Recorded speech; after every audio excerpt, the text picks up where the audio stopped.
दोस्तों नमस्कार, मैं नीरज चौहान। स्वागत आप सभी का गांव गुहांड में।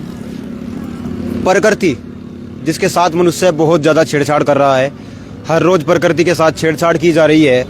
अलग अलग तरह के आविष्कार करके प्रकृति को नुकसान पहुंचाया जा रहा है और ख़ासकर जो इंडस्ट्रियां हैं वो इतना नुकसान प्रकृति को पहुंचा रही है कि प्रकृति भी कहीं ना कहीं नाराज़ नज़र आती है। अभी हम सनौली के गौशाला पर मौजूद हैं। ये देख सकते हैं, अभी सारी गौशाला है और यहाँ पे पानी ही पानी भरा हुआ है। इधर ये देखिए, इधर जहाँ पे ये लगी हुई है टीन शेड, यहाँ पे पानी ऊपर तक अट गया है। यहाँ से गाय बचा ली गई है हालांकि, लेकिन दिक्कत ये है कि वो उधर भी वहाँ पे यही टीन शेड ही है, वहाँ भी गायें थी। यहाँ से गायें निकाल ली है हालांकि, लेकिन पानी देख लीजिए आप, ये यमुना है और दूर दूर तक आपको पानी ही पानी नजर आएगा। दूर दूर तक कहीं चले जाइए आप, पानी ही पानी है।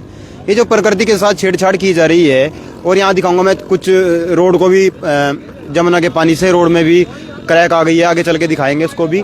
लेकिन हमने जो अपनी मर्जी से प्रकृति मैया के साथ छेड़छाड़ हम कर रहे हैं। अभी आपने देखा हिमाचल में भी त्राहिमाम है, पंजाब में अम्बाला तक पानी आ गया है, उत्तरकाशी में भी बादल फट चुके हैं, हरिद्वार में बादल फट चुके हैं। क्या कारण है प्रकृति इतना नाराज है? ऐसा पहले इतना त्राहिमाम नहीं हुआ करती थी, लेकिन प्रकृति अब नाराज है। पहले अगर होती भी थी तो मनुष्य को उसका कोई खास नुकसान नहीं होता था, लेकिन अब ऐसी हालात हो चुके हैं। ये जो गौशाला है यहाँ तक पानी बहुत कम आता है, लेकिन अब देखिए पानी मतलब कहाँ तक आ गया है पानी। अब कितने दिन तक वो गायें जो हैं उनको हालांकि बचा लिया गया है, और ये देख सकते हैं आप, अभी भी पानी चला हुआ है। अब गंगा जो अपनी तराई मचाए, अपने जो बाढ़ में नुकसान पहुंचाती है, गंगा जो, यमुना जो, जितनी भी नदियां देश की हैं, बड़ी बड़ी नदियां जो अपनी बाढ़ से नुकसान पहुंचाती है, उसकी शायद भरपाई नहीं हो सकती है। लेकिन हमें चाहिए हम प्रकृति के साथ कम से कम छेड़छाड़ करें, इसको कम से कम नुकसान पहुंचाएं। और मैं देख रहा हूँ नए नए चांद के आविष्कार हो रहे हैं। हमारे पड़ोसी मुल्क चीन है, उसने तो सूरज का ही आविष्कार कर दिया, उसने सूरज ही बना दिया। प्रकृति के साथ इतनी बड़ी बड़ी छेड़छाड़ हो रही है कि हम कह नहीं सकते। अब आपको दिखाते हैं, इधर चल के वो जो रोड टूटा हुआ है उसमें क्रैक आ गई है हल्की सी, और वहाँ से उसको रोक भी दिया गया है। और राजू भाई थोड़ा सा आप भी आगे चलते रहें, जल्दी है दिखाने की। और क्योंकि हमें चाहिए कि हम अपने लोगों को सुरक्षित रखें, और सुरक्षित लोग तब रहेंगे हमारे, जब हमारी प्रकृति सुरक्षित रहेगी। हमको एसी की जरूरत है, लेकिन हम पेड़ नहीं लगा सकते। और जैसे ही उस पेड़ का दिन आएगा, पर्यावरण का दिन आएगा, ये देख सकते हैं आप, यहाँ से मिट्टी धीरे धीरे हट रही है, और जब नुकसान होगा तो दिखेगा जरूर।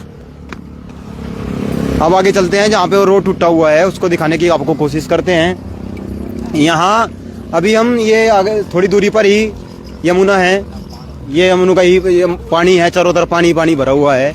यहाँ पे क्रैक आ गई है और शायद रोड जो है टूट सकती है, क्योंकि नए नए इंजीनियर देश में पैदा हो गए हैं, और नए नए इंजीनियरों ने नई नई खोज जो की हैं। आप देख रहे होंगे हमारे जो पुराने जो चीज़ें बनी हुई हैं, चाहे वो मंदिर हों, कोई महल हों, किले हों, आज भी जो कि तुअड़े खड़े हुए हैं और अपना इतिहास बयां कर रहे हैं। उस समय लोग पढ़े लिखे हुए नहीं थे, हमारे जो बुजुर्ग थे वो इतने पढ़े लिखे नहीं थे, लेकिन वो नॉलेज इतनी रखते थे कि मैं देखता था हमारी दादी जब कहीं पे बात करने जाया करती थी, किसी बनिए के यहाँ से सामान लेने जाया करती थी, तो वो बिगड़ जाता था पैंसर में, मणसर में, और पता नहीं क्या क्या चीज़ें थी, ढाईसर, मणसर, बहुत सारी चीज़ें थी। ये देखिए, ये यहाँ पे क्रैक आ गई है, ये आप देख रहे होंगे, ये क्रैक गंगा की वजह, जमुना के पानी की वजह से ही आई है ये। और यहाँ पे अब ये भी लगा दिया गया ताकि यहाँ से गाड़ी न गुजरे।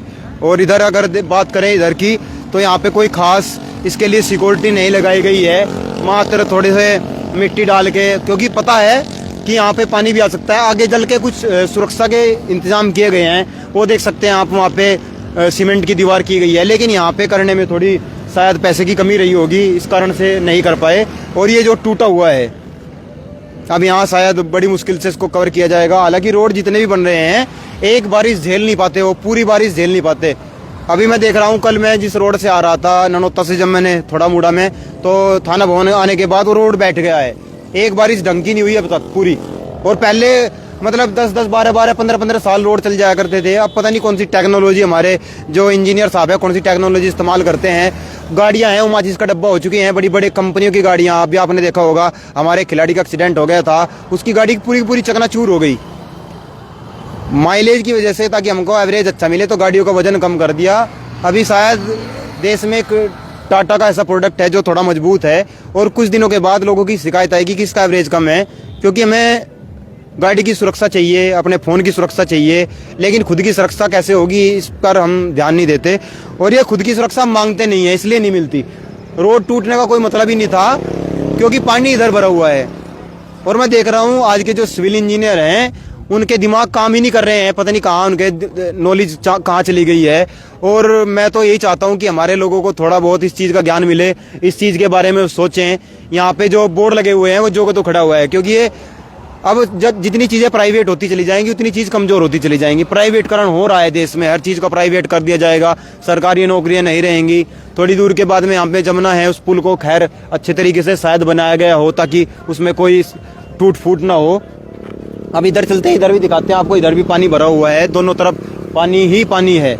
और घोड़े आ रहे हैं और अपनी मस्ती में उस भगवान शिव, भगवान शंकर, अनेकों नाम हमने उनको दे दिए हैं, उनकी मस्ती में मस्त है हर कोई। और भगवान शिव की आराधना अगर हम अच्छे मन से सच्चे दिल से करें तो बहुत सारी चीज़ों को समझना पड़ेगा, बहुत सारी चीज़ों को हमको सीखना पड़ेगा। इधर तबाही आप सब देख सकते हैं, यहाँ पे ईख था और ईख को पूरा ढक दिया गया है। ये देखिए ईख पूरा ढक दिया है। प्रकृति की यही ताकत है, ये पता नहीं प्रकृति की मेहर है या प्रकृति का कहर है कि हम समझ नहीं पा रहे हैं प्रकृति को। और जो जो मानव नई नई रिसर्च कर रहा है, जो जो मानव मनुष्य नई नई चीज़ों को खोज रहा है, ये दूर दूर तक जहाँ तक भी आप देखेंगे वहाँ तक पानी ही पानी है। रेत जमुनों से निकाला जा रहा है, जिसको हम माँ का दर्जा देते हैं, जिस गंगा माँ को हम माँ कह के पुकारते हैं, हम जिस यमुना को माँ कह के पुकारते हैं, दरअसल उसके पीछे की कहानी कुछ और है। हम उसको धर्म से जोड़ के देखते हैं, धर्म से इसलिए जोड़ते हैं क्योंकि हमें धार्मिक बनाया जा रहा है। मनुष्य खुद धार्मिक है। चंद लोग दुनिया में ऐसे होंगे कि वो जा रहे होंगे रोड से, कोई एक्सीडेंट हो गया, वहाँ से निकल जाएंगे। अब मॉडर्न जो जमाना है उसमें ऐसा हो गया है, लेकिन पहले जो लोग हुआ करते थे, आपने देखा जब घर में लेंटर लगता था पूरा गांव इकट्ठा हो जाया करता था, एक दूसरे की मदद किया करते थे। अब जैसे जैसे मशीनरी आई तो मानवता भी धीरे धीरे कमजोर हो रही है, और इसके पीछे बहुत सारे कारण हैं। अगर हमने मानवता को जिंदा रखना है तो हमें अपनी उस प्रकृति मैया से प्यार करना पड़ेगा। आपको बता रहा था कि गाय को माँ को कहा जाता है, यमुना को माँ क्यों कहा जाता है, गंगा को माँ क्यों कहा जाता है, क्योंकि उस समय हमारे पास फसल को सुरक्षित रखने के कोई दूसरे उपाय नहीं थे, सिंचाई के कोई दूसरे हमारे पास साधन नहीं थे।